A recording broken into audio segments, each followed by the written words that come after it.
Hey, welcome back to the Dexter Podcast. This is a special edition of the official Dexter Wrap-Up. I'm your host, Scott Reynolds. I'm a writer, producer here on Dexter with my producer, sound guy, podcasting genius, Rob G. I've missed all of you, and I bet you're wondering what the hell we're doing here. After all, you know, as you probably know, Dexter's final season doesn't officially start until June 30th. Well, here's the lowdown. Over the course of the next few months before the final 8th season, we're going to be jogging down memory lane. Sometimes it may feel like we're being chased, but don't worry, you're safe here. This is a safe place. We're going to be talking with some heavy hitters from previous seasons. Who that'll be, you're going to have to wait to find that out. But if you're a fan of Dexter, you're going to dig what we're doing here. And for this first one, you ready for this? We're going to be talking to a couple women from Dexter's life, Rita and Lila, Julie Benz and Jamie Murray. Oh, the things you are going to hear. It is going to get naughty. But I think you guys are it's going to be okay. You're going to like this. So let's check it out.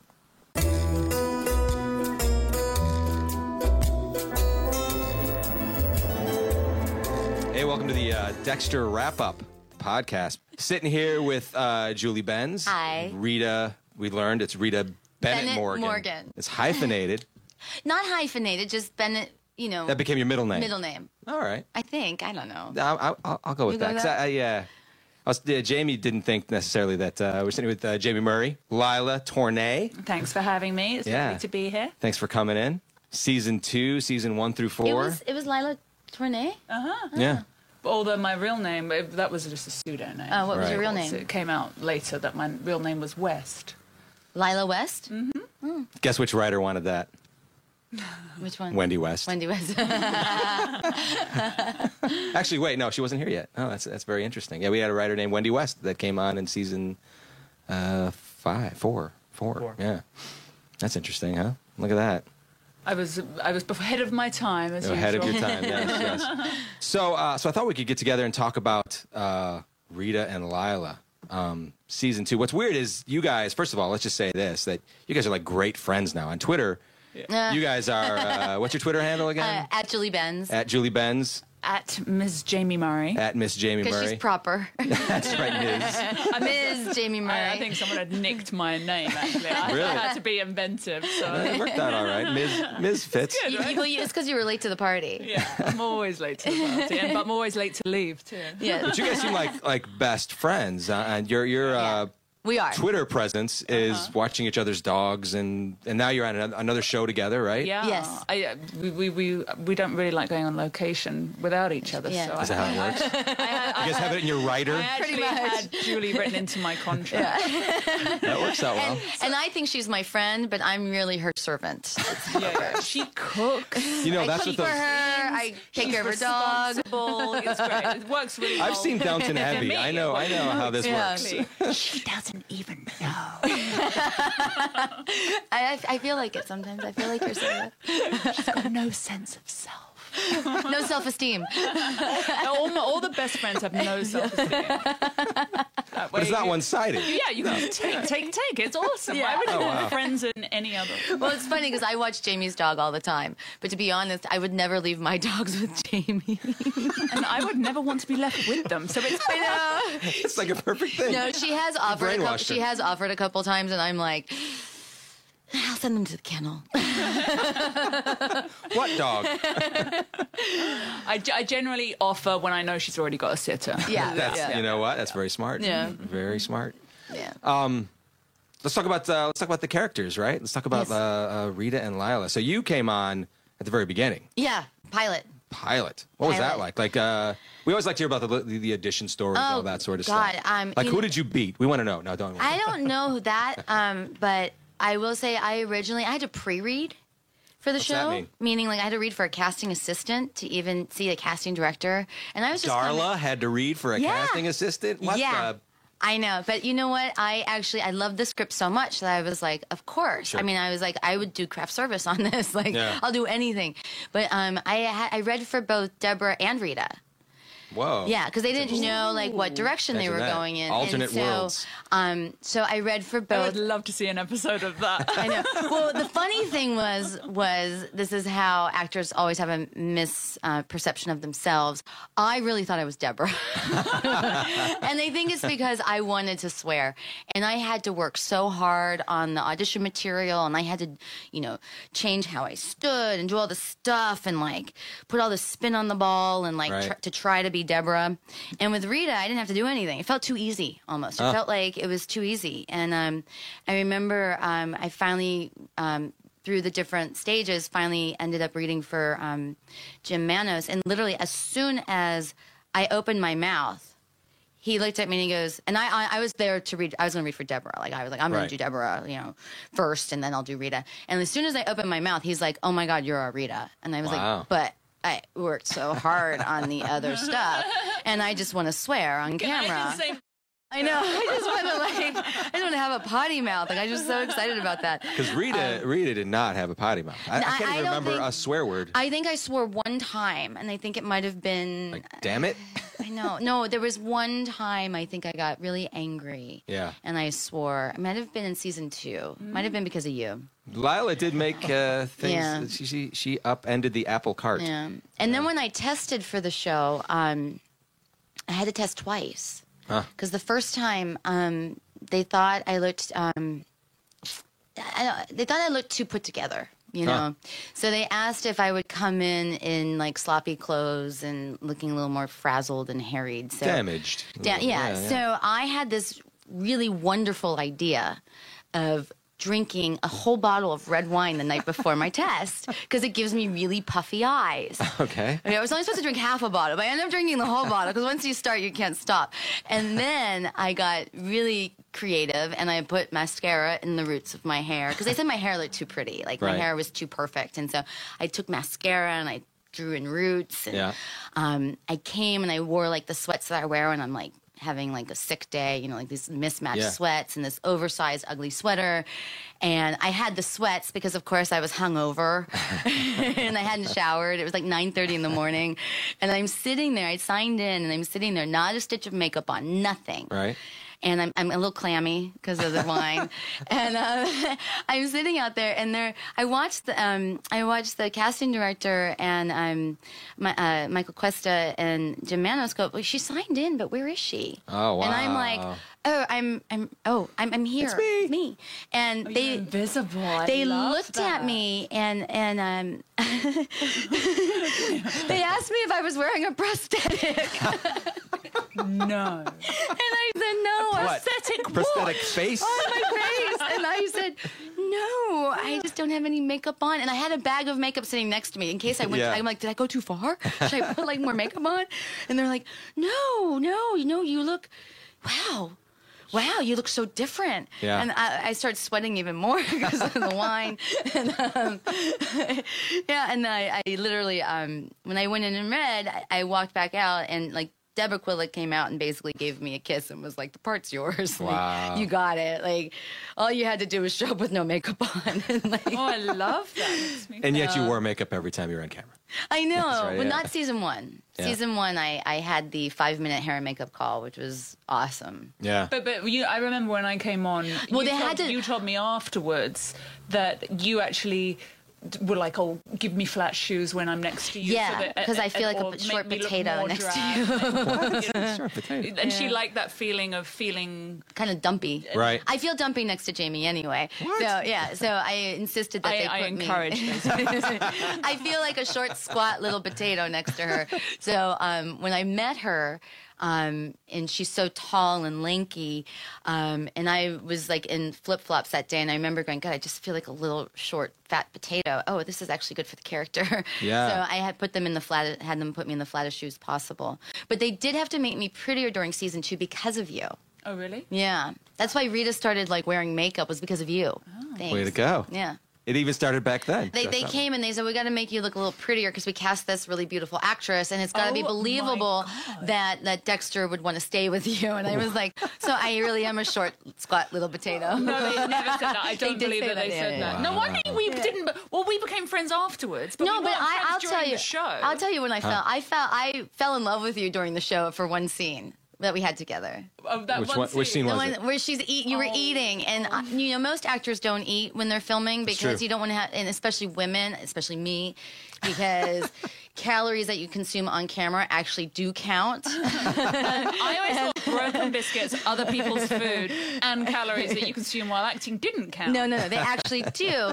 And Ignore her. so we're doing the scene where you come to dinner. It's lamb. I Is remember. lamb It was and lamb. and you ate, wanted to meet the sponsor, basically, right? Not only did you eat every bite of yours, you actually reached over and took a piece off of my plate, and you're just sitting there like in between takes, like slicing and eating, and I'm like, you're not supposed to eat in between. You're not even supposed to eat on camera. Like, who is this girl in front of me? I love her. I don't even like lamb. I just felt like Lila would, and she would eat off other people's plate without She would. asking. She would just like take your chips and sit there, Yeah. kind of like those. You went to town on that every boundary. lamb, And that's when you knew. and that's when I knew. I'm like, I love this woman. She's awesome. I just come over. But you hit it well on camera, by the way. Like, there was a sense of disdain from you. And once you found out who Dexter was married to. Oh no, I was fascinated in that scene. I was absolutely fascinated in the way that a small manic child might be fascinated with By a a short spider squat potato. about to pull the legs off. You Right, know? yeah. So that's how I viewed her, and I was incredibly charming and nice to her, and I could tell I was making her feel nervous. Yes. I think it was your eating. Did you know? I was worried you're going to eat all the food. I have never seen an actress eat like that. Which is funny because, like, Dexter, I mean, Michael C. Hall, when he's on camera, that guy eats. He eats Yeah. like a snake. It's the you know, dark like shakes his passenger. head. It's the and- dark yeah, passenger needs to be fed must at be all fed. But Jamie eats like that in real life, Yeah, though, too. I do. Wow. I have my friends Good that have a metabolism. nickname for me called Man Bites. Yeah. I'm known as Man Bites. I don't even know what to say to that. Enough about me. So let's talk about your audition thing. How that all came together. Because you said when we were walking up here to the offices, you were like, oh, I was here for the Yeah. the audition. Well, that audition, So you were with a whole bunch of people. I sort of. was It with one of a whole those. bunch of people. I think a lot of girls had been seen. I think I was right down on the bottom of that list. And I don't think I didn't know about the interview until about half an hour ahead of time. Right. And I was called up, and I'm an actress that I really like to prepare because I get nervous and I'm neurotic, and that's part of my process to kind of stop, feeling bad about myself. So I got the audition, and I think at that time I didn't have an iPhone or a BlackBerry, and so I couldn't even get it up. So I had to drive somewhere to a Kinko's, get it printed off, drive over the hill, and it was Sean Dawson, who's absolutely adorable, and I walked in and I'd never seen the show before. I had no context. It hadn't been out in the UK, and I'd come over here. Exactly. So, and I think I was focused on another job I was going up for, which came to absolutely nothing. But I remember when my manager called me saying, I can't do it. I can't go in. No, I'm not ready. And I'm focused on this other audition I've got. And I was dressed up in a 1950s black dress I'd bought on eBay with a red crinoline underneath, which wow. very, very inappropriate for Lila. And anyway, so I read. I read the piece. Just something you got? But I think it was for. She another has a role. closet full of crinolines. I'm just saying. Oh, I do wear a lot of vintage, but I think it was for the other role I was going up for, and I think that's what I said to my manager. I can't possibly go up for this character. I'm dressed in, I'm in a crinoline, and I'm wearing 1950s underwear. I can't possibly go. Anyway, so I walked in like this back crazy British girl in a 1950s vintage dress, and apologised profusely to Sean for my upcoming performance of this piece that I'd literally read in the waiting room. Wow. And I think that's probably when I won the role, because I was all over the place, and just he probably thought I was the oddest, most eccentric woman he'd ever met in his life. And Because we had no in the writers' room, we were not thinking of a Brit at all. Yeah. We're thinking like you were just thinking of a crazy person, and I walked in the 1950s dress, kind of apologising and telling him this was going to be awful. And I think the Dark Passenger speech, I did that. right. But at that point, it was written slightly different, and I thought it was poetry. So I read it like some kind of like 1950s like beatnik poetry thing. Dig. I was like, I found the rhythm in it. So it's like, maybe I was rapping. I don't know. But anyway, he felt sorry for me, and I got the part. Wow. Worked out well for everybody, right? I think we just learned that Jamie's crazy. Yeah, I know. I was feeling a bit bad, though. I'd just come over from London. I didn't know a soul. You're right, I didn't know a soul in LA. You got an apartment off of Craigslist? I bought an apartment. Wow. I was renting a fully furnished apartment that I found on Craigslist, and in the process of finding that apartment, I met a bunch of crazy people because That'll happen. Like, who rents out their fully furnished apartment at short notice? You know, to a crazy person for 3 months. Like, yeah, there's always you kind of walking into a drama at that point. Yeah. And I think the reason I was eating those lamb chops is because You didn't have any food. I had never. She wasn't over at your house yet cooking. The whole first 3 years that I got here, I didn't even have a pot or a pan. Oh my goodness. So I was hungry. Craft services, man, right? Oh yeah, craft services. Yeah. Wow. So what's and you both played very damaged women, right? I mean, in very different ways. Yeah. I was the more lovable damaged. Yeah. She's kind of spiky damaged. It made me realise that women are only accepted if they're kind of, you know, that people like soft and fluffy, vulnerable, damaged women. They don't really like aggressive. You know. They like them for one You night. like it for a while. They like them for one night, maybe 2 nights, but they're not going to marry that. No. That was great. It was a very like Betty and Veronica thing with Dexter as Archie in between the serial killer Archie stuck between the two of you. Yeah.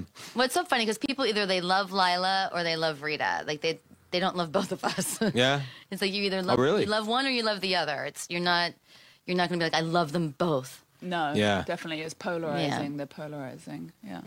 But perfect that season, by the way, the way you guys played it. So let's go on first season for a second. Yes. You know, super damaged Rita at the top because I remember you from playing Darla, who was the mother of Angel, right?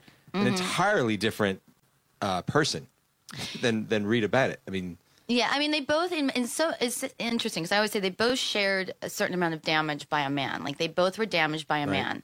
It's just they went about it opposite ends of the spectrum. Yeah. One was very angry and one... one was like, you're never going to live. And the other one just kind of rolled over and peed all over herself. But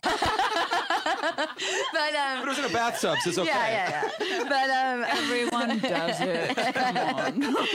But I loved season 1 Rita. I mean, she was definitely my favorite because I loved being able to. I think for me as an actress, I was coming off of what was a WB show, which is now CW, but what was a WB show, and I wasn't really being taken seriously as an actress, even though I had done all that, great work as Darla. People weren't really taking me seriously. They were like, "Oh, it's a WB show." And so for me, Rita kind of represented my growth, becoming like a woman as an actress, and finally playing kind of taking the mask off and. Because on Angel you would die, but you'd have false lashes on and glitter and look stunning, and have a push-up bra and you look phenomenal as you were dying. As Rita, it was there was none of that. It was all stripped away, and all I had to do was act. And it was, it was very liberating, but at the same time very scary. I was on camera with no makeup on. Just I thought you raw. looked so beautiful. Yeah, you did. I remember. It was the lighting. It was Romeo Tyrone. I really Romeo's pretty talented. It was all Romeo, seriously, because I fell in love with your they character. thought I was wearing a prosthetic.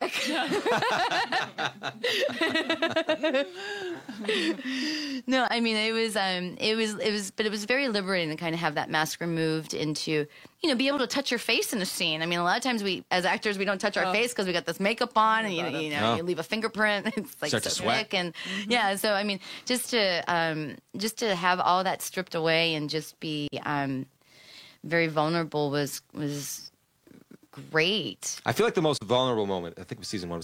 Was it even the pilot? I'm not sure. When in the car. It was that moment in the car when Dexter. It's amazing, right? It's amazing. Yeah. Which moment? The moment when you and Dexter. Which one? Talk about me. I don't remember. The moment with you and Dexter in the car after Dexter had been to that crime scene and seen the body, and he's a little bit worked up. Yes. It's a very dark sort of and he moment. touches my and he thigh. touches your leg, and the Yeah. way, I mean, just the small, tiny body movements that you I have. really feel like in that first season for me, the thing that I fell in love with was the moments between your lines. Like, Yeah. there That's was, exactly there was right. all this Yeah. stuff going on between you, which was just so real and so beautiful to watch. And it wasn't necessarily what you guys were saying to each other, although that was, but it was beautiful. Yeah. No, you found stuff when we'd see it, we'd go, whoa, how'd that happen? That was amazing. That wasn't in the page, but it was. You guys found it, Yeah, that's great. Let's talk about that. But that I moment felt so was, insecure the whole time. that was perfect, though, right? Yeah, I mean, Yeah. I mean, I think as an actor, you always go, "Oh, did I don't know, did I get it? Did I, was that right? Was that the right choice? Did I, Yeah. You're constantly questioned." There's a lot of moments, but that moment, there's a lot of moments where Dexter would like sort of touch you or whatever, and you'd sort of flinch a little bit. I think one of my favorite episodes was when this is dirty. When I went down on him. Yeah. I And know then- that's when you were dressed as Laura the Croft. Tomb Raider. Yeah. And then I think it was a lot of Oh, people's yeah, favorite that was moments. so- and I have to tell you, I was laughing the whole time. I was like, I had never done that. Well, I mean, I'd never done that on camera. Yeah, wait. Okay, I had never done that on TV Right. before. Yes. And I was so, there was something so embarrassing about it. And I honestly. But it worked that I way, was right? giggling the whole time, because my head had to go up and down, and I'm laughing, oh, sorry. Just but the mic, but I was laughing, and but I think Julie Benz just swallowed the mic. but my absolute favorite moment was when Dexter felt he had to reciprocate. Yes. And we're watching Terms of Endearment, which, by the way, is my absolute favorite movie of all time. So the fact that they even But not a picked that, sexy movie. No, and Rita's bawling her eyes out, and he starts to lift up her dress. Now I had gotten a little wig to put underneath just for fun, because but the problem is whenever I Is try that called a merkin? yeah, Right? yeah. So whenever I try to play jokes like that, though, I'm the worst. I start to laugh. So I'm crying, and then I'm laughing. And I knew Michael kind of knew that something was coming, because I'm crying and oh, Jesus, that was so funny. Something funny is gonna happen. But was that? Did you have the crying, laughing, giggling? Did they use that? No. Because that would have been kind of good too. Weird good. Maybe that's more Lila. What? That'd been more Lila. But yeah, so that was my one joke I tried to play, and of course I'm the worst, because I'm you guys are so funny. You're so funny. But that was the wonderful thing about that season. You kind of knew, oh no, he's gonna go there, or she's gonna try, and just They both were that way. They both were sort of awkward. It was awkward when you were watching it, but the anticipation was just excruciating as well. It was wonderful. And then when we finally did have sex, Yes. that was a very surreal experience for me. Because he lost himself Well, with Rita, sort of, right? yeah, but it was also for me on set. Tony Goldwyn was directing that episode. Right. Tony's a gorgeous, gorgeous, handsome man. Yeah. I can attest to that. Actually, Yeah. he was in my. And then audition. you have Michael C. Hall, who's also a gorgeous, sexy man. Yeah. And Romeo Tyrone, our DP, who is also a gorgeous. He's okay. He's a gorgeous, sexy man. Okay, and so it's a closed set. I remember during rehearsal. Can I have one more gorgeous, sexy man? I feel uncomfortable with the number 3. So Tony starts saying, he's okay, Michael, and he pretends to be Dexter. He's you're gonna take Rita, you're gonna shove her up against the wall, you're gonna pull down her panties, and he kind of made the motion on my body, and literally I didn't hear anything you said after that of what we were gonna do, because I was oh my God, Tony Goldwyn just pretended to pull down my panties. So I honestly, after rehearsal, I turned to Michael. I was I didn't hear a word he said. He was pulling down my panties, and I kind of just lost it. But I'm in a room, and Romeo was running the camera because it was such a private, closed set. That, his name is Romeo. It's not even funny. And Tony's in the room, and everybody's in this tiny room, and I had to do my first what we call OSO on screen. I had never You had to show done your Yeah. Oh, no. And Michael had done it before, so we had a lot of talks about this OSO we had to do. Yeah. And I'm like, well, how do you do it? Like, what do you do? Like, I don't know how to do it. And, so it was so embarrassing. And then like there's 3 hot guys in the room and me, half naked. So. Perfect fantasy to me. I mean, I might have to leave the room right now. I'm done. It was thanks so much for having me, guys. And she's gone.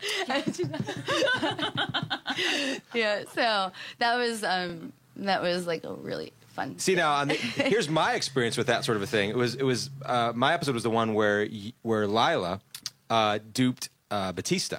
Oh.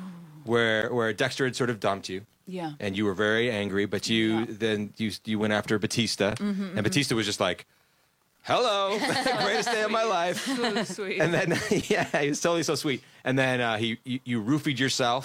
It made it seem like he that was roofied nasty. you. That was like pure deep dark nastiness. You do that Thank you very sometimes. much. Fun, and the weekend. No, but on set you were like, I was on set that day, and you pulled me aside. You were like, "So we should talk about this sex scene a little bit." Oh no! Oh God! What did I say? Please! I don't know if I want this made public. I don't know what's coming I right could stop. now. I could stop. I'm like Rita in episode 1. What? What did I do? Just for those listening, Jamie is like a deep shade of red right now. She is, I know, which is rare. I'm ashamed of what might be. Should I stop? No, Okay, continue. keep going. No, All right. no, yeah. No, just tell me. Okay, just tell I'll me. just talk to you. Just talk to me. So she comes up. So it's Steve. I think it was Steve Schill, but Steve Schill wasn't around me. So you're like, so we're thinking about this scene with what's his face with Batista. And I'm thinking what he should do is I should be on all fours, and he should grab me by the hair and start yanking on my hair. And I'm like, I'm sitting here talking with her, and I'm like, I'm like you. I'm like, Steve Schill, get over here. I'm like, let me get the director. I ran over, got the director, and we worked, and it worked out. And Steve Schill, a fellow Brit, right? Yes. He's just like lovely, gentle. I think he said something like that. I think he was like, that sounds very lovely. Okay. Yes, so polite. Let's try that out, And then he showed you some pictures on his iPhone, and everything was all calm and cool. He knew how to handle everything because he's such a pro. But I had that same, where she was like, okay, on all fours, blah, blah, blah. And I just went, whoa. And meanwhile, I do remember you looking a bit queasy. I was just like, Meanwhile, Zayas is like, okay. He's like, yeah. Sure, all right, I could do that. Do I get to wear a shirt or not shirt? I don't care. I think that was my last sex scene in the show, and I think that because not ever. I think at that point, it's an interesting thing for an actor, and it's on one side you want to take control of the scene, and you want to be creative enough to make it not like a good stewardess thing, so that the narrative is continuing. And what are you actually showing in this physical scene better than if you actually just did it in words? You have to show this scene not just to kind of titillate, although I do hope it titillates somebody, but also, don't worry. But also to kind of show who these characters are, what their relationships are, and where they are. Yeah. But on the other hand, you're talking to other grown-up men, and you're completely sober about sex things, and it's a bit bizarre, really. So, and then, do you ever find too, like, you make a choice because you think, oh, this would be great, like, pulling my hair, all this, and then you're like, oh, I have to do this now. And it was my idea. Exactly. I don't think we ended up going that way. No, but we didn't. We went the other way. You pulled his hair. No. I know. Actually, you know what?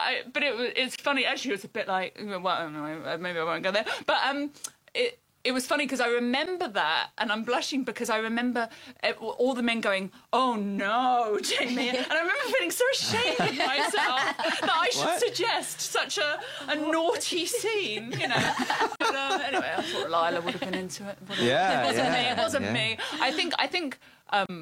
Actually, the first sex scene I had with Dexter may have been one of my first sex scenes ever. Wow. And I remember kind of the awkward pause after cut.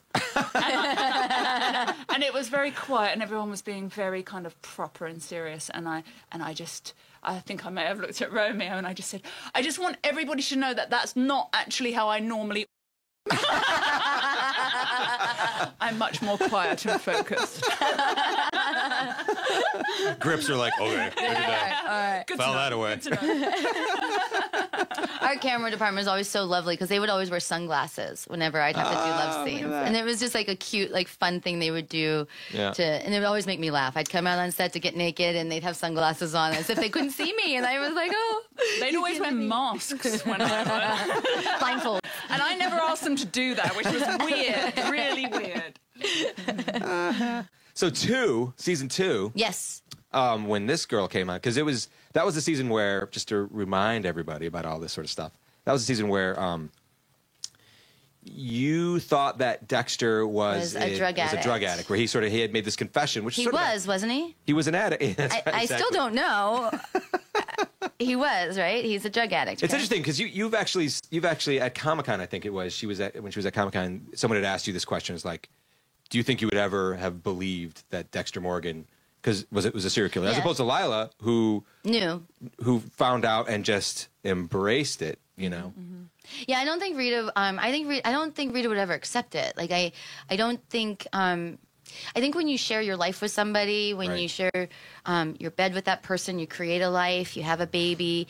I think it's really hard to see that darkness in them. So I honestly think like you could show her videotapes of him killing, and she would still be in a certain amount of denial that was him. That. Like that, yeah. That because then what would that say about you? Like what does that say about her? You know what I mean? That I had a baby with this man. Yeah. And what does that say about the baby? And I think after the baby is, especially that she would never have, she never would have believed it. Like she wasn't capable of believing it because, we created this life together. Like, and this little baby, how could this baby be a part of that? Well, somehow though, with Rita saw a genuine light in Dexter, and we always said that with Lila saw the light, but she saw the darkness in Dexter. Yeah, absolutely. And their dark passengers met, so to speak. Yeah, the thing too that I always thought was interesting was I always say like Rita was in many ways more damaged than Dexter.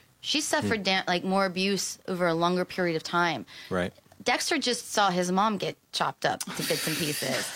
That's all. That's it. One time.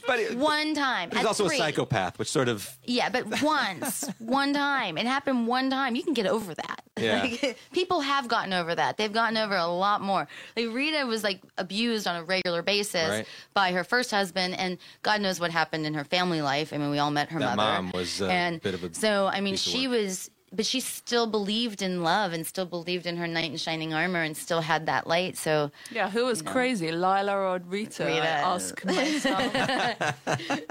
Yeah, I mean that is a genuine thing because when we were writing Lila, when we were coming up with that season, we really were thinking that Lila was actually sort of like Dexter's true match, to a certain extent. Not that Rita wasn't, but this was someone that could be some. Well, she wasn't. There wasn't. She was his cover.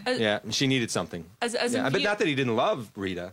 He never said. He never said "I love you." Yeah. He never said that. He felt deeply for her. He felt deeply. But as a viewer, I saw the light in him too. As a viewer. And that mask. Well, because we heard his voice. Whether you call it a mask or not. Well, because the voice can be quite, dark, can't it? And with that sweet little face. But there was something quite, and that's what's so endearing as an audience, because you kind of see the possibilities for him, and that there is. He doesn't think that there's goodness in him, but there is, and she saw.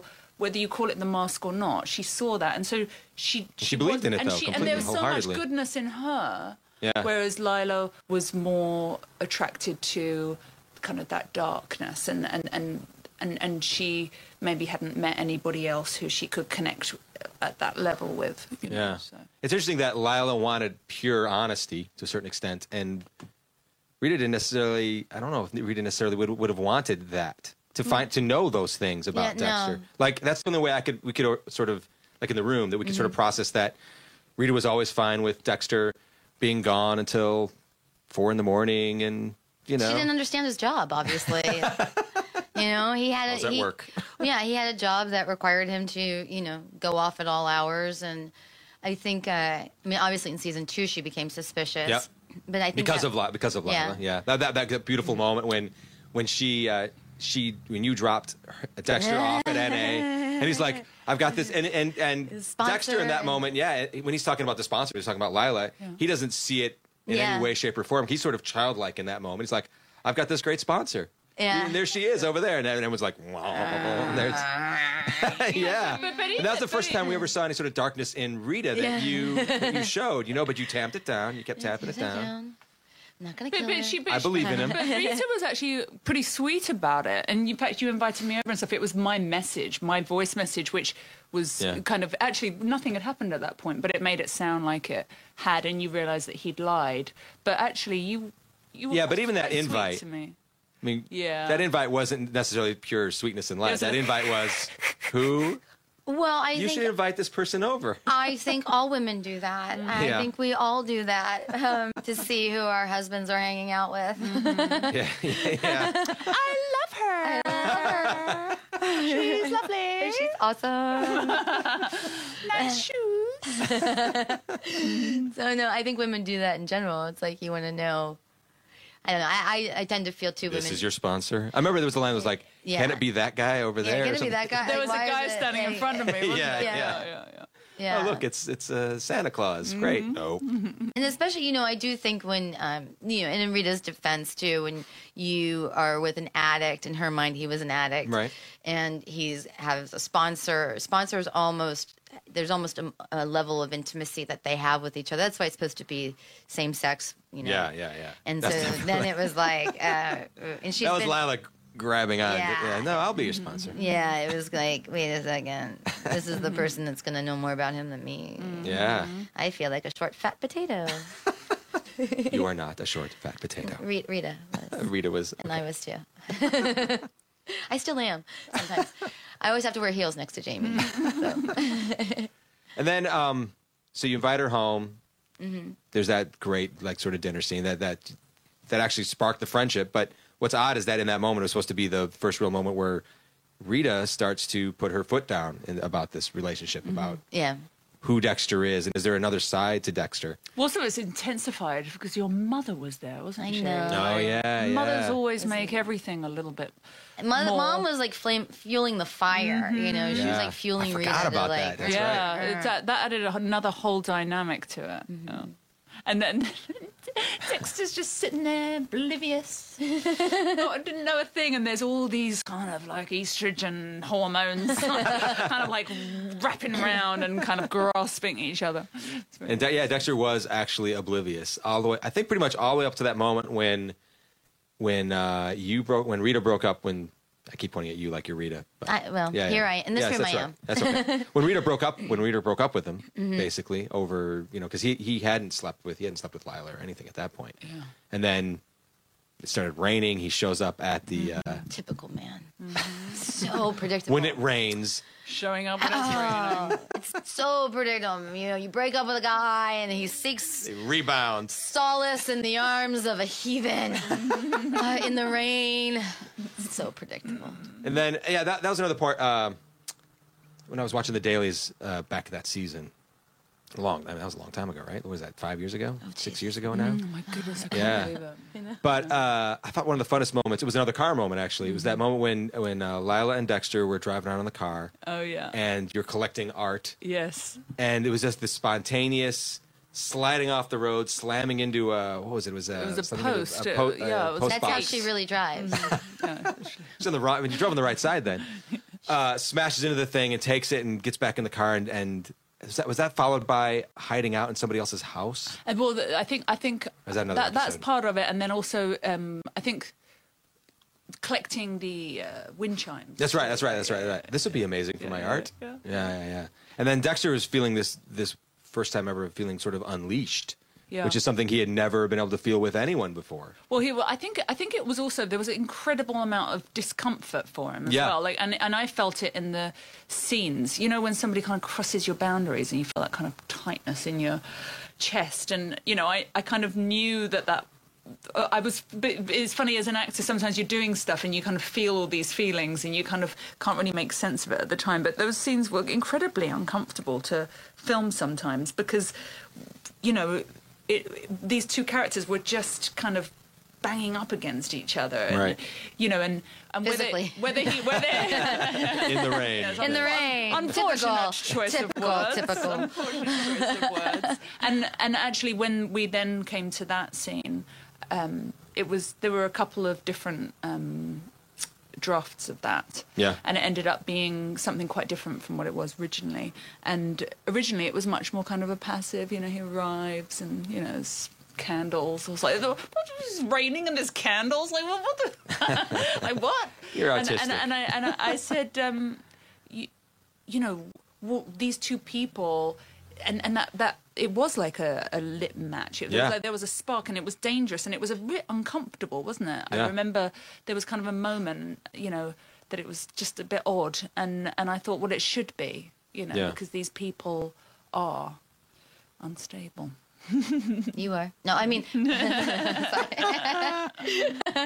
Lila.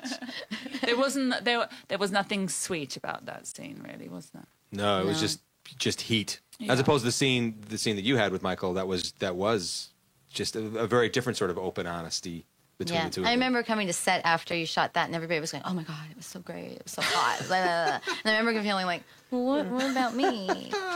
Darling, it says more about them than it does about you. Oh, look at this. No it wonder was a she's your friend. violent, mean, aggressive scene. Nobody liked it.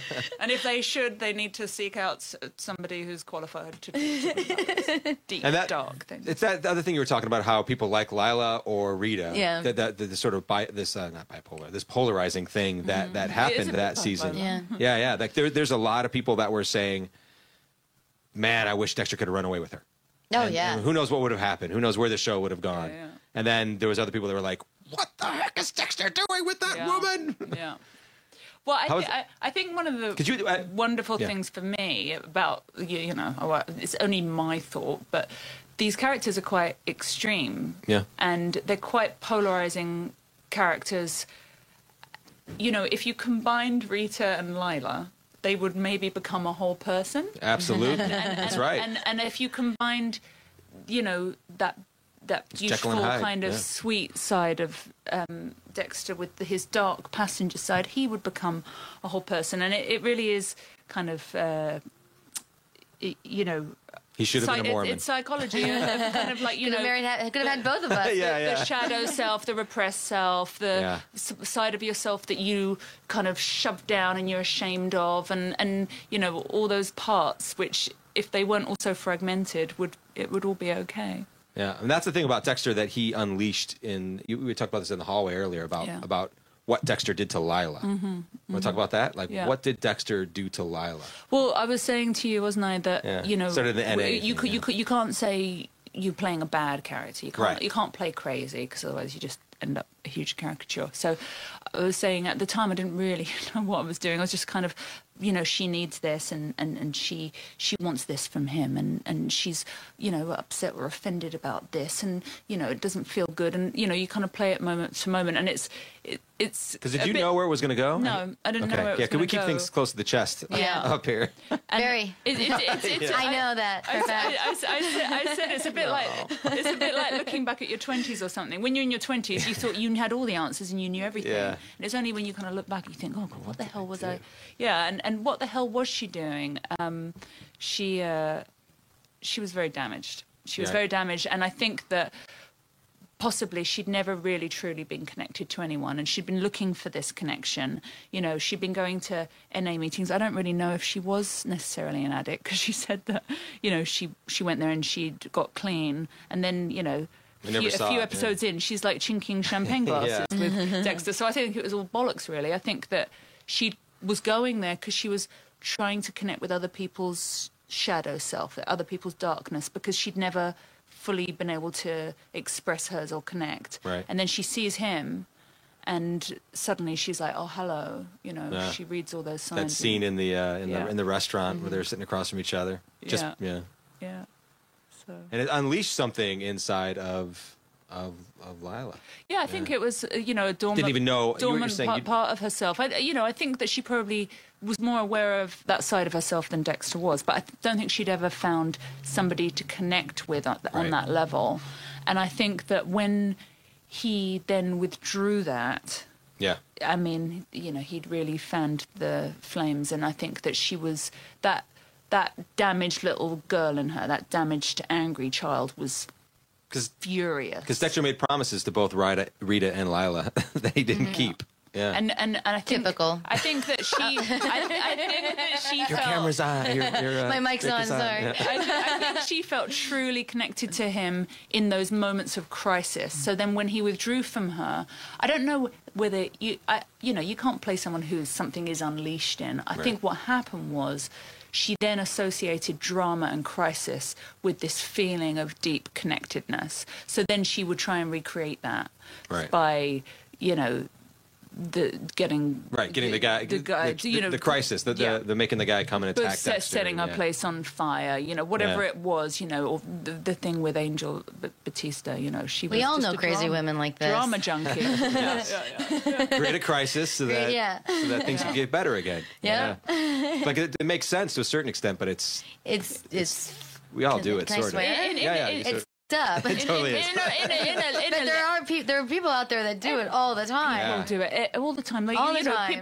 Couples have fights so that they can make up. I mean, they do. Yeah. It's like a lesser version of this, but obviously it's more dramatic. And that's sort of the tragedy of Lila, that to a certain extent Dexter and of Rita, that Dexter opened something up in these people that he wasn't willing to give anything back to a certain extent. Like when he shot, what was it, at the what's it called, the aquarium? Yeah. That scene of the aquarium, right? When he made it sound like, oh, we're gonna get back together, everything's gonna be fine. Yeah. And then he just totally lied. Yeah. I was reading some stuff saying that she was psychotic. I certainly think her behavior was psychotic, but I don't think she was psychotic in the way that wasn't a he psychopath was. like I don't him, think. yeah. I don't know in the way that she was a little psychotic. Little psychotic, 'cause no, her when you walked in behavior that- He tried to kill my kid. Did you see Cody? No. Psychotic. Well, that moment when Lila walked into the what's it called, the big giant tent freezer where all the bodies were, the Bay Harbor Butcher bodies were, and she realized, wow, you did this? Yeah. And it just accepted it. Like Dexter thought this would be the one thing it's going to chase, because if Rita had even walked into a room like that, it would have been passed out, Yeah. or walked away, and I don't want to see No, this. he took me into a room, but I didn't know that he'd done it. Right, okay, that's right. I turned to him and I said, everyone is good and everyone is evil, and Yeah, that was the thing about her. She had these moments of real compassion and insight and empathy. Yeah. And then she had this incredibly kind of damaged, hungry little girl inside her. Yeah. And then Dexter makes back up with Rita, comes back, apologizes. Wuss. So what do you think it was that allowed Rita to accept him back? No sense of self. Low self-esteem. Obvious. Check. Obvious low self-esteem. Drip. Complete drip. No, I mean, I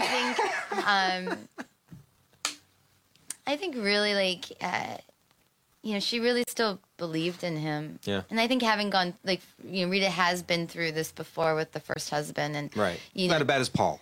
Yeah. Yeah. And he, Dexter never hit her. Right. Like, I mean, her comparisons of like relationships are pretty low. Like her standards are pretty low. So it's like, well, he's nice to me, he's good to my kids, and he's never hit me. So. And he would never hit the kids. And he never hit the kids, and he, he wouldn't hurt a fly. He's so sweet, and he made a mistake. I'll take him back. Right. Like, I mean, but her, she doesn't have like a big giant dating pool to like pull from and lots of life experience. I mean, she pretty much was with Paul. Bad guy. Yeah. Dexter. And so, and ultimately, I mean, Paul was a hell of a lot worse. I mean, Dexter didn't hit her. I guess. So. Yeah. So, he just killed other people. But he didn't kill her. Nope. So, never would have. Yeah. So I think that, low self-esteem factored into it as well. And her sweetness, like she giving somebody another chance. Yep. She really loved him. I think she did. No, she did. She did. She really did. Genuinely. She loved the life that they were creating together, for sure. What was it? They just want a boring, normal life? Wasn't that the... Boring. When he admitted average. that to boring and average, and both people were like, that's what I want. I love that moment. Yeah, I that was remember sweet. that. Yeah, just boring, average, normal. Just simple. Yeah. God, sounds good to me.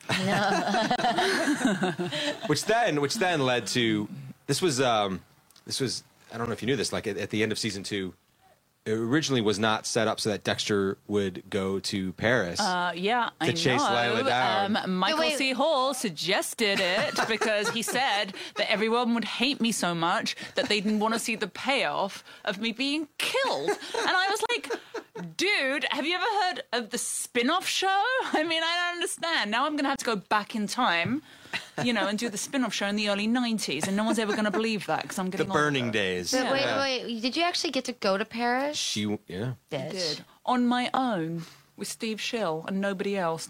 Michael never came with me. We shot everything on I the would set. have gone with you. I know. Had I known you now as I do now, I would have taken you with me in my suitcase. I was so jealous. Man. I know. Actually, I've got to tell you one other thing about playing Lila is, first of all, she was, she had no boundaries. Right. And so you end up in these scenes and it's really wonderful when you have real feelings. But the real feelings were kind of like, I'm crossing everyone's boundaries. I'm like upsetting you at dinner. Like I'm poor Michael's kind of out of his comfort zone.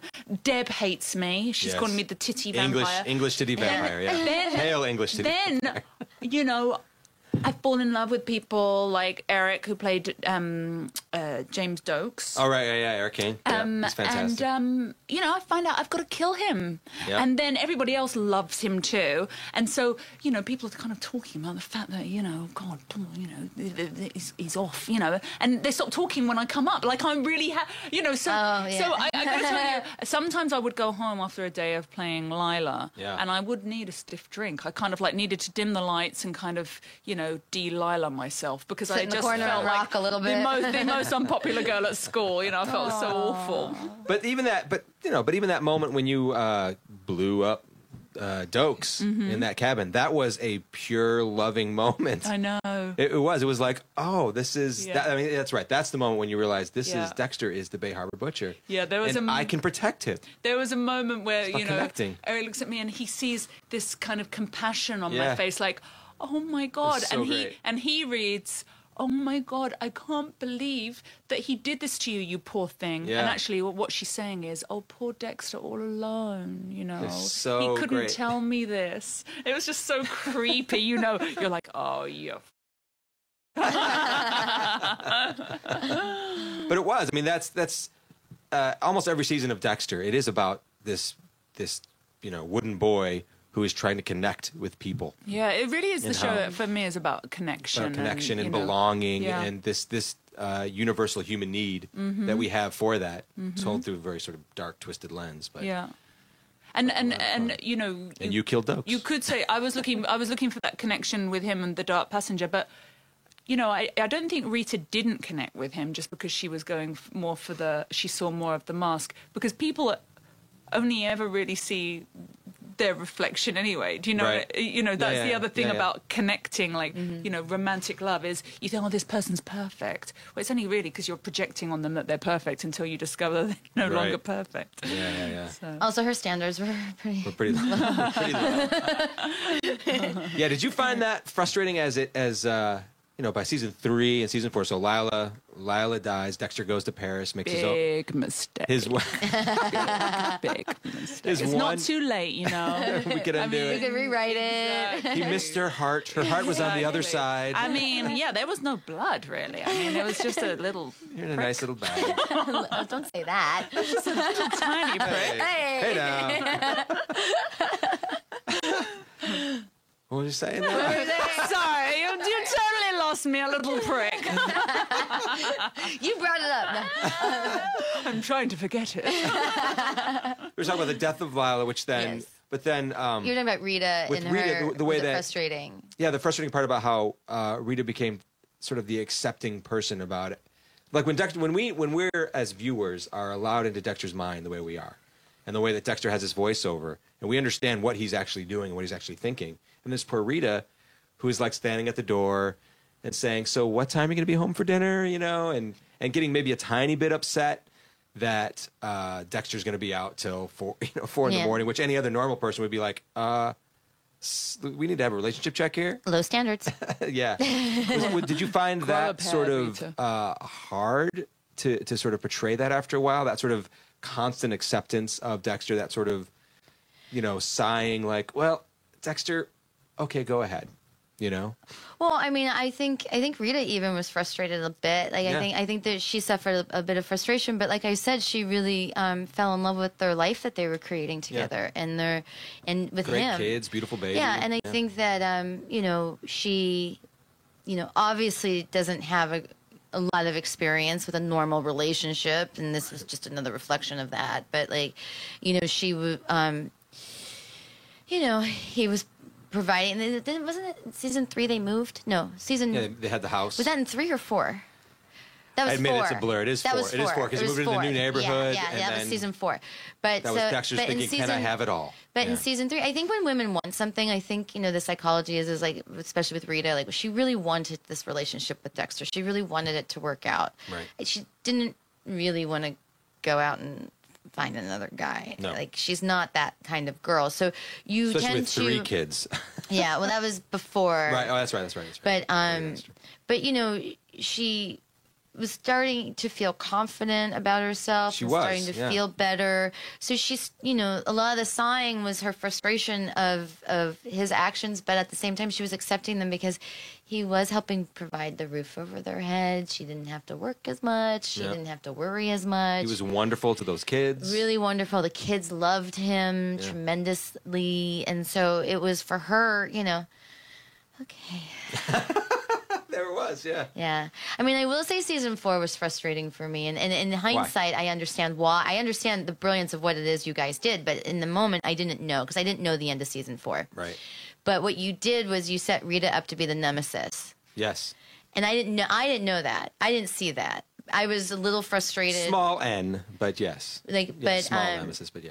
But no, on many ways, actually, kind of the bigger nemesis because she was getting in the way of his killing, and the audience was hating her. And she was just hating doing her. what's completely normal, what Yeah. any normal person What would any do normal- as she started to heal. Yeah, but I did have a couple moments where I was like, just grab those kids, throw them in the car, and drive yourself to the pharmacy. I was a little like, what is this? And I remember even saying come on, you guys, what is this? And and I didn't know the bigger picture, but it had that payoff in the end in some ways. Yeah. But in many ways, it was like The she gut really punch. was. Yeah, she really was, and it made everybody feel awful for not liking her. Yeah. When she met her end. Yeah, when she It made the audience go, "Oh my God, I can't believe I hated her this season, and now she's dead, and oh my, I'm a terrible person." Feeling that way. Yeah, And- people.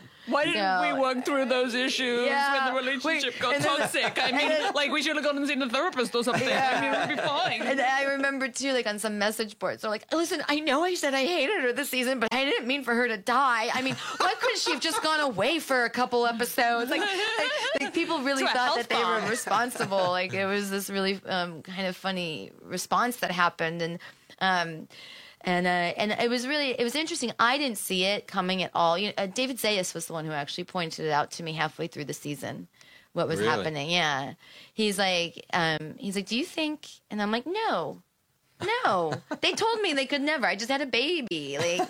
No, we just renegotiated. We had all renegotiated. We're planning a conservatory. I mean, we were Yeah, extending. we had a That's the- baby. that's you the can't crazy kill. of I'm like, you Dexter, can't yeah. kill the mother of a 7-month-old. And Those people would have to be dead inside. yeah. And so, To a certain extent. yeah. So I mean, it's kind of like the brilliance of the show and in the creative of it is that you think no, they could never. Yeah. Who kills the mother of a 7-month-old? Yeah, it was. Dexter. Yeah, that was something else. A lot of people felt gut punched when that happened. There's a lot of people that were actually angry at me Yeah. that we killed off Rita in that way. Sorry, spoiler alert. If you haven't seen season 4, too bad. Your You shouldn't be listening. fault. You're a little behind. What kind of? Why are 4 you even years ago. listening to I this know. podcast? If you haven't even seen it yet. Someone else is going. What? You should be ashamed of yourself. Yeah. Go home. No, I mean, I still to this day, 3 years later? 4 years We're later? in I season mean, 8. I still get people coming up to me crying. Yeah. Everybody likes to tell me where they were when they watched it, what went through their mind. It was a giant moment How on many TV. things they threw at the television, how they couldn't go to work the next day. And I've really felt I was really surprised by it because I honestly, first of all, I was more shocked than anybody else, and then by the news, but after some time, I got to live with it a little bit longer before it aired. Because we had shot it, and I think it aired. Was it hard to keep that quiet? Like, I can't even imagine. Oh yeah, knowing that you knowing that you know this thing, because even it was hard. You know what? It was interesting. My core group of friends all knew because we went out that night. The night I found out, I called my tight group, and we went to remember we went to Merrick's and we drank margaritas in honor of Rita and got trashed. And I was there for that. wow, and then core group. I was only allowed to be upset for like a week. I could sit Shiva for a week. And it was the first time I mourned a character. Like first I thought I let her down. First I thought I did something wrong in portraying her that allowed her to be killed. Like I'm like what did I do wrong? It was this, I went through this these weird feelings, Grieving. Emotions. That's the grief I had to process. really grieve about it. And then it was also like I'm never going to play her again because she's not a supernatural character. Like I've always played these characters that die, but God, you're on sci-fi now. I know. People never die on sci-fi. It's like, but I've always played these characters that die and come back and die and come back, and so I'm like vampires. You know how they go. They'll all be like, yeah, you died this week, but you're back next week, and your eyelashes look great. Yeah, and, but on this it was like I'm dead. Yeah. And I had a lot. I mean, that was a lot of blood I lost. I filled up a bathtub. I didn't know I had that. There was some other water in there too. Yeah, but did you ever think about what happened? That's one of the questions on somebody on Facebook. Yeah, people ask me that. I try not to. I don't want to. I mean, I think Lithgow was just terrifying, but in person. He's the nicest guy one of the nicest people I've ever met. He felt terrible. No, he felt so worst. terrible. Like he came to my trailer and was talking to me after I'd found out, and he just felt awful. Sorry, I'm sorry I have to kill you. I know, and I was like, it's all right. I was sad I never had any scenes with him. Like I would have loved to have had one moment on screen with him. That's all I wanted. It was like it would have been great to have had that, but there was no like. I think in the moment I was upset that there was no swan song for Rita, that there was no like great moment where we could see maybe her trying to fight back. But then I think narrative-wise, it actually worked better because people can only imagine what happened. Now I try not. I haven't watched it, to be honest with you. Really? Wow. I remember they had a big screening with a bunch of fans that night, and I went to that, and I left before it started because I didn't want to be there for the end. I didn't want to be in a room full of and everyone literally, and I didn't want everyone to everyone literally was like a bunch of fans and studio executives and all these people, and I didn't want everyone to turn and look at me. Yeah. But I wanted to be crying, there. by the way. They would have been. And I wanted to be there though to support the show and lend my support, and I was very proud of the honor. Like, it is such a monumental moment in the history of the show that you can't talk. You'll never be able to talk about the show without talking about that moment. Yeah. So I wanted to be there for that, but I didn't want to actually be there. So I left right before it started. They started airing it, and I went back to my house. I had a bunch of girlfriends over who were watching it, and God, that's so weird. I wasn't there for that. I just want to say that. No, I wasn't there. I think I had Lulu. I had Lulu. You were in England. No? But my dog was there. Yeah, Lulu was there because I have Lulu. I did send a representative. Okay. Yeah, Lulu was there, but you were in England. You were back to London, Okay. and because you would have been there. Yeah. So I I don't know if I would really want to be there to watch you die. Well, it was funny. It was like we get Dead. in front of you. we got to Only behind your back, darling. That's how we do it in the UK. Well, we got to that moment, and I remember I left the room and I went to the kitchen, and I was like fiddling in the kitchen, and all my girlfriends Eating from the fridge, weren't you, darling? The chocolate drawer. I have the chocolate. I have a drawer of chocolate. I was eating the drawer of chocolate, like just eating everything in the chocolate drawer, mixing it with potato chips, because that's what we do. And drinking lots of wine, and I remember like all my girlfriends were all like, and they were like. They all had their responses, and So you could hear them. I could hear them. Oh wow, that's great. And then they were like, "You need to come in here. You need to watch it." And I was like, "I don't want to see it. I really just didn't want to see it." Yeah. I was like, "It's just I was in the moment. I was in that tub of blood. I don't really need to see it." And so I never watched it. Well, you know what, darling? We're gonna watch it now. you look really beautiful. You look really beautiful when you're dead.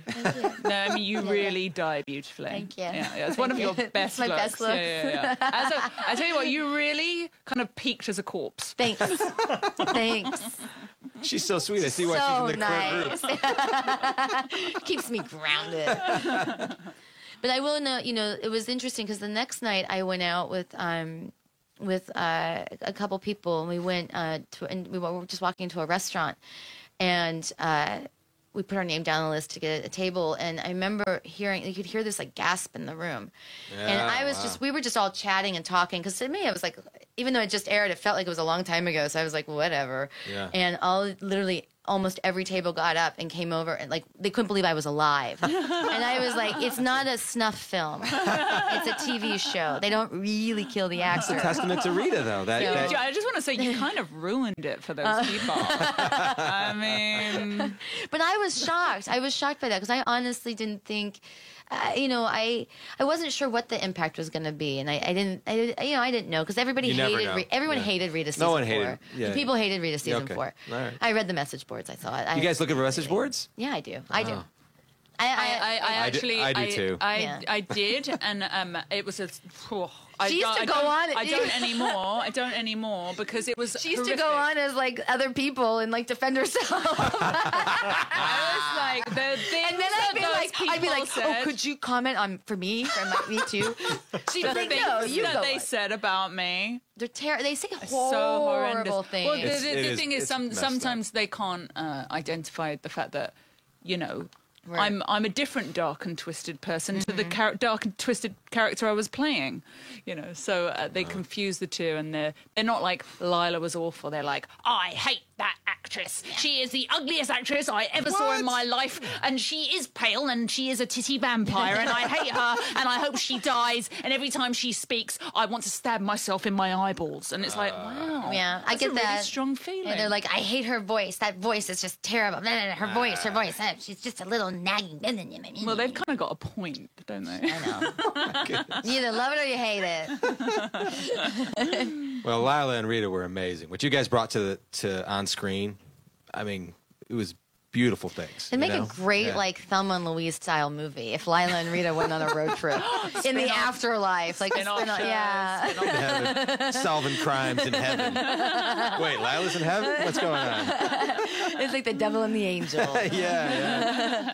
And then you came back season. I got back in that tub for 5. Yeah, but then also the flashback, Yeah. that first moment that Dexter and Rita met, and the secret was that Dexter was actually hunting someone else. Yes, of course, always. even in that moment. Yeah, I thought that was really beautiful. And you know what? To me, that was my real kind of goodbye. It was in many ways that was like, I don't know, 8 months later when we shot it. Yeah. Really gave me closure because. This last scene we shot was the phone call where I say goodbye, Dexter. Yeah. And God, I get emotional just thinking about it. And for me, it was really, it was really, I finally had a chance to say goodbye. I think that's why we wanted to do that. And to the character and to that beautiful relationship that they had. That was a farce. But she was such a beautiful. She was a beautiful character, and Dexter would never have been so lovable, and he was kind of beautiful to the audience too because of your character. So I mean, it was a beautiful thing, and I think that's why it was so powerful when you were taken away. Yeah, I agree. That phone call, that final phone call was really that was hard. It was really hard for me to get through as an actor. And it was amazing too that.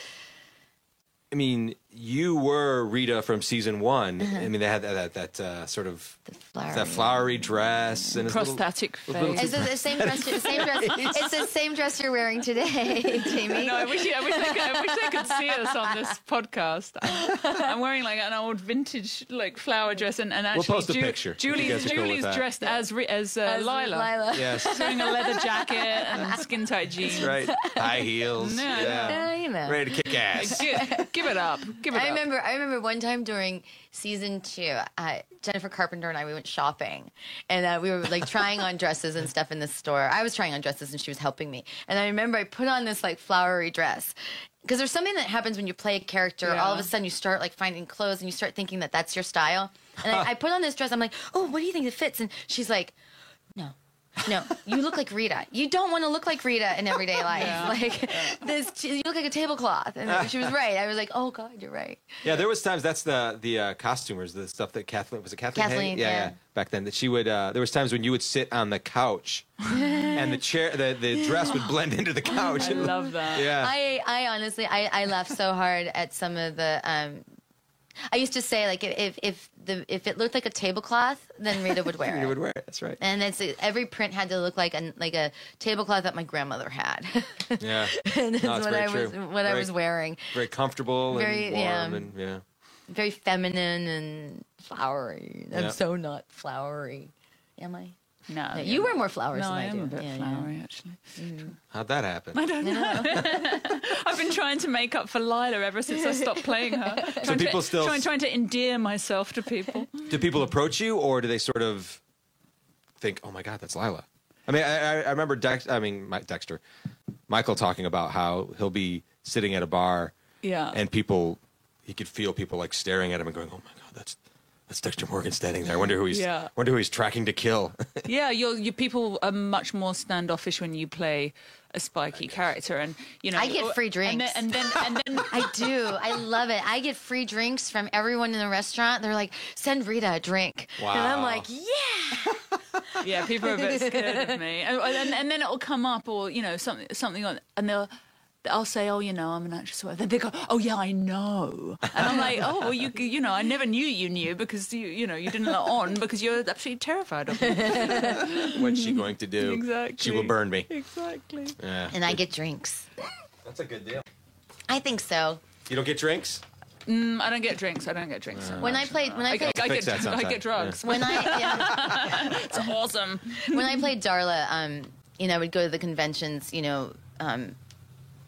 people like just wanted to hug me all the time because I guess they felt I needed a hug, and they would give me stuffed animals. And I hate stuffed animals more than anything because they're all made in China. And it's like the biggest waste of What's money. in it? Like, and it's like all synthetic and it's so bad for you. And I'm a grown up. Don't give me a stuffed animal. So yeah, now I get drinks. Stick with drinks. Yeah. So I got a couple questions for you guys from the fans on Facebook. If we can tackle those, you got some time Awesome, to do that? yeah. All right. This first one's for Julie. This is from Kristen on Facebook. Oh, hi, Kristen. She asked, she's got all excited.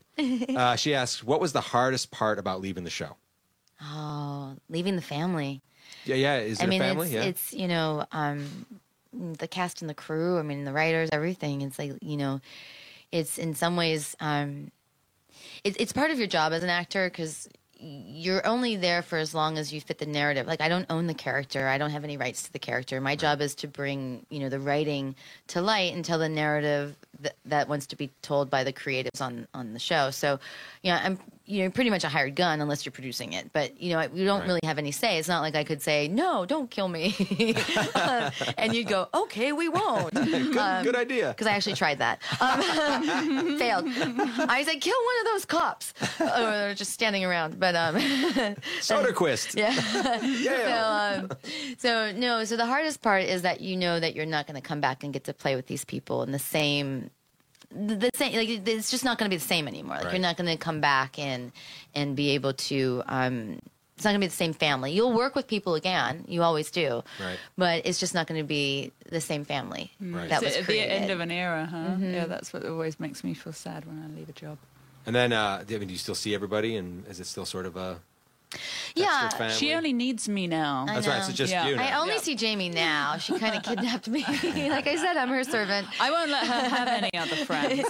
She keeps You know me what under I'm a box. saying? She keeps me in a box Mine. under her bed, and like I let her out occasionally for air and just to dance for me. We are going to do a podcast. Exactly.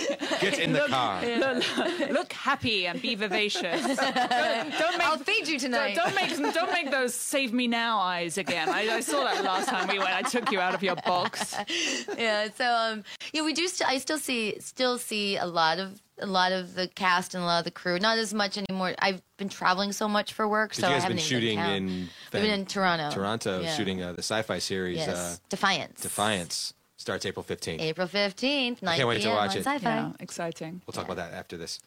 Jamie gets naked again. But very pale. Yes. Super talk about pale in that one. Yeah. Huh? Yeah. I like to stick with a theme. So this is for Jamie here. This is Ashley on Facebook. She asks, when you were playing Lila, did you approach the role as if it were Dexter himself that she fell in love with so deeply that it consumed her? Or, there's a lot to say, or were you playing the role as if Lila was lacking something, a void, if you will, and Dexter came along during that time? And then she says, thank you. Thank you, Ashley. I think it, we covered that. It was like she was really. It was both. She was going through life lacking something, and she was kind of not connected to anything and looking for a connection, and maybe.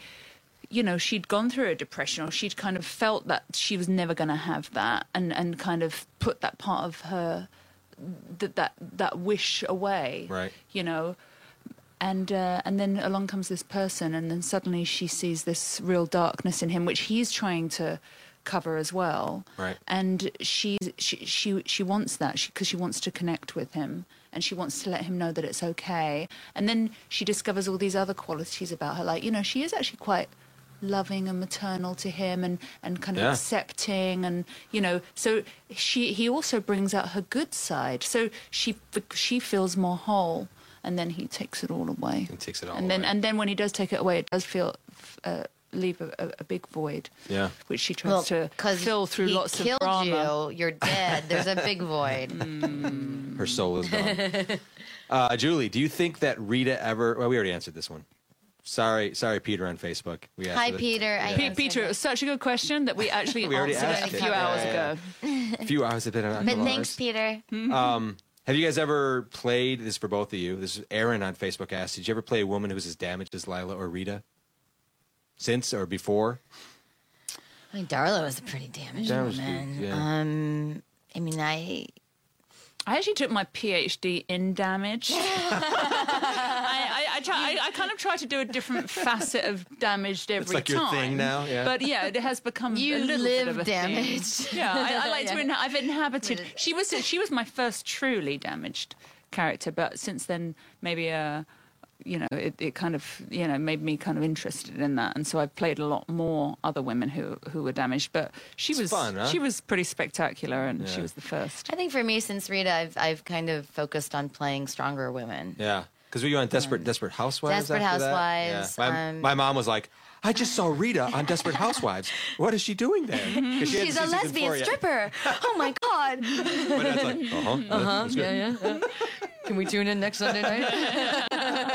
You know what? I think Rita had a lesbian stripper deep inside of her. Well, obviously, which because she needed somebody to. Exactly. Just another. Well, you know what was funny was they offered me that the day after the Dexter finale aired. So Oh, really? in my mind, I was like, what did they see in Rita that thought, Julie Benz would be perfect as the lesbian stripper? Oh, she didn't even have to audition. It was like, would you come over it here was and do like, this? will you come over and play a lesbian? They I said, guess Darla, a little bit. Yeah. I don't know, but it literally came off of the heels of Rita. Wow. And I was like, okay, I'll play a lesbian. I'm like, and Robin was very damaged, but she handled the damage in a very different way. She was much more positive and fun and goofy and silly and optimistic. Yeah. So yeah, but I think since then I've mostly have tried to pick characters because I think Rita is a very defining role for me. I didn't want to get stuck in playing the damaged women because then you really limit your career as an actress because I have a whole lifetime to do that. So I really try to focus on playing a very dynamic woman, a badass, if I may say so. Someone with a gun, You You have a gun in sci-fi? Oh, yeah. I mean, on Defiance? Yeah. I like having You do guns. too? She doesn't have guns. No, I don't touch guns. But actually, I think that Lila was the biggest narcissist I've ever played. Yeah. I agree She with was, that. for sure. Yeah, the other characters were damaged, but they weren't as narcissistic as she was. Made her so fun. Let's see. That wouldn't work. Julie on Facebook asked. Well, I'll ask anyway. Oh, it was me. I You asked I'm sorry. yourself a question. Of Liam course. on Facebook wanted to ask Julie. So I don't know if you've been keeping up this season. our last season, season 7, Deb found out who Dexter really was Yes. and eventually learned to live with it. Would Rita have been so accepting? No, she would have been in denial. No, you didn't. She would have been like, I mean, honestly, you could have shown her videotape, sat her down, let her see it all, and she just would have been like, that's not Dexter. That's not the man I love. Because it wasn't the man she loved. Here's one for both of you guys. This is Sigrid on Facebook asks, what is the thing about your characters that you liked the most? What was their most special trait? What did you love about Rita? I loved Rita's optimism. I mean, she, like I said earlier, she's so damaged and she's had such bad luck in relationships and in life and never really had, like, she never really experienced love in the right way. Right. But she still believed in it. Like, she still believed very in hopeful, this, this romantic love and this, that it could happen. And she has her morals. I mean, when even though, like, the neighbor kissed her, she was pissed about it. Like, the she big was forehead, upset. Like, Poor Masuka that moment. When yeah. But, he threw his it's like, cookies away. it's like she really lived by her morals and she really, like, believed in them and she believed in this, fantasy of love, the whole fantasy, no matter what had happened to her, no matter how many times she got, kicked around, she still believed in it. What about you? She was a good mom. She was a great mom. Yeah. Yep. Well, I thought Lila was super smart, Yes. but she enjoyed. She was just so in your face and always pushing people's buttons, and she was so obnoxious. She was just so. Are you describing Lila or you? Zing. Wait a second. She was so obnoxious. Yeah. It was kind of it was a trip to play her. Yeah. Yeah, it was great though. Holy cow, it was great. Julie on Jennifer on Facebook asks, this is a good one. How do you think Rita would feel if she could see Harrison being raised by a nanny and Cody and Aster being raised by Paul's parents? Well, I guess Paul's parents are better than Rita's parents. So I guess, like, Her mom never even showed up. I know. I mean, where was Mom? My mom didn't Not come even to at the the funeral. I know. But what kind of parents are Paul's parents if Paul Yeah. became the way he became? Oh gosh. Because was it Harrison's basically being Yeah. raised by Jamie, by Batista's little sister. Yeah, pretty no, nice. that's not cool. Yeah. It's not She cool. wouldn't approve. No, but I don't think. The other option is to be raised by a serial killer. Because I think once you go to heaven, you actually see the truth. Yeah. So Watching going, what? yeah, so I think if she's watching it all play out and saying, okay, well, I guess this is the better option, option, not the best option. Yeah. Because he's a sweet kid, Harrison. Maybe it would have been nice if Batista had taken Aster and Cody Keep them and together, Harrison, yeah. and because he seems like a good man, Yeah. and like He just has troubles finding the woman. yeah, but he seems he's because he's good with his kid too. Remember, Yeah. he has a kid, Yeah. and he cares. Like, it would have been nice if Batista had taken them for me. What do you think of that, Lila? He was a sweetie. He was a sweetie, wasn't he? He didn't want to pull your Batista. hair. No. I can't believe you went there. He was willing to, though. For the right, he's like, he's a professional. Okay. He was. He was. Okay, if that's all right. Let's see. I have some more here. This is another one for Julie. This is Ashley on Facebook asks. First she says, "Oh, how I miss you." Oh, that's very nice, I miss Ashley. you too, Ashley. I'm going to skip that question. So we'll just say that because it's one we already asked. Well, Sorry. you don't have to miss her anymore. Yeah, Ashley, Defiance. sorry, She's Ashley. actually on a new She- show, April. April 15th, Defiance on Sci-Fi, Defiance. 9 p.m. What was the most challenging scene you guys did with Dexter? In season 2 and in you for the 4 seasons. Sex scenes are always kind of challenging, really. Yeah, we covered those pretty good. Yeah. For you, they're challenging. I mean, yeah. I'll tell you my most favorite scene Yeah, was when he proposed. Yeah. that was very sweet. And I remember when we were shooting that scene that day, I had a whole full day of work, and that's the one scene I had no lines in, so I obviously didn't even look at it, because that's what you do as an actor. You're like, I don't What are have my to say lines? anything. Like, so I, was shooting all these other scenes with all this other dialogue going on, all this stuff, and all of a sudden we get to that scene, and I'm like, I'll be in the kitchen doing whatever, and I'm like doing the thing, and we start to rehearse, and Michael starts his monologue, and I don't know what happened. It was like that's when magic happens, like this synergy happens, and like all of a sudden tears and snot and like all this feeling. And I was hearing him, and I guess because I didn't really read. Right, because the secret of that scene was that he had learned it from another killer.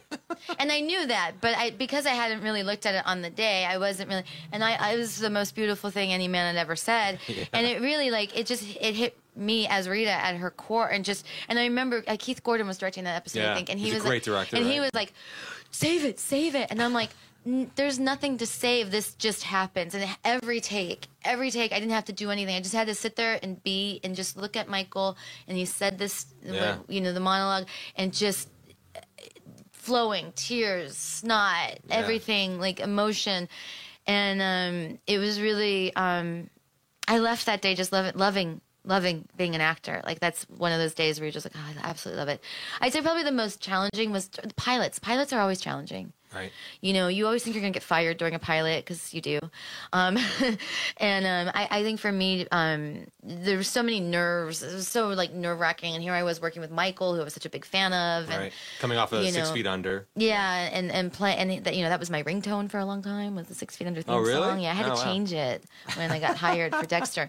I think for me, I felt a little fish out of water. I felt like, everybody else was from New York, and these like New York trained theater actors, and here's me, from a WB show. I felt a little insecure. So it was really, for me, struggling with owning that I belonged. And then I could play this woman. That was perfect for the character. Yeah. It was completely perfect. So wonderful. Wow. Yeah, I think all that handshaking was like real. So I would say, but pilots are always the hardest. The table read's the worst. Table reads are bad, huh? You can get fired off a table read from a pilot. I've seen it. Oh my goodness, had no idea. Yeah. If you don't show up and give your A, wow. You get fired. Yeah, and you still we're get just paid, sort of like listening, thinking, does that work? Yeah. Yeah, no, the table reads are hard. Yeah, it's so funny. The writers are sitting there thinking, oh my God, I'm going to get fired. The actors are sitting there, oh my God, I'm going to get fired. The producer's thinking, oh my God, they're going to know. Which one am I going to fire? Exactly. That's the executives are like, all right, who are we firing? Exactly. What about you? Favorite, what was the question? Favorite moment? What was the most difficult scene? Most challenging scene you ever did in Dexter. But I changed it to most favorite, so. Yeah, you can do whatever you'd like. Well, I said, didn't I? Like, I do find. I don't know which was challenging. It was also fun. It really. I don't. It was challenging playing her because she was such a. She was so obnoxious, like I said, but she. Going home or kind of after cut, I'd feel a bit awkward. Right. But actually during, it was just, it was so well written and it was such great material that I had a great time. I can't, I even loved the scene where he killed me. There wasn't really anything. I remember being a bit anxious about the Angel Batista scene. That was probably why I was probably cornering you and kind of talking to you about filthy sex. But because I didn't really. You kind of fall in love with your character and you care about them. And then I was like, oh my God, what she's doing is so awful. Poor Batista, That I was kind of like, oh, I've got to do it though, because it says I've got to do it. and she's so awful. But okay, so how am I going to make this real? Right. But I didn't really want to do it. And then. But you sold it though, like that moment when you look in the mirror and then.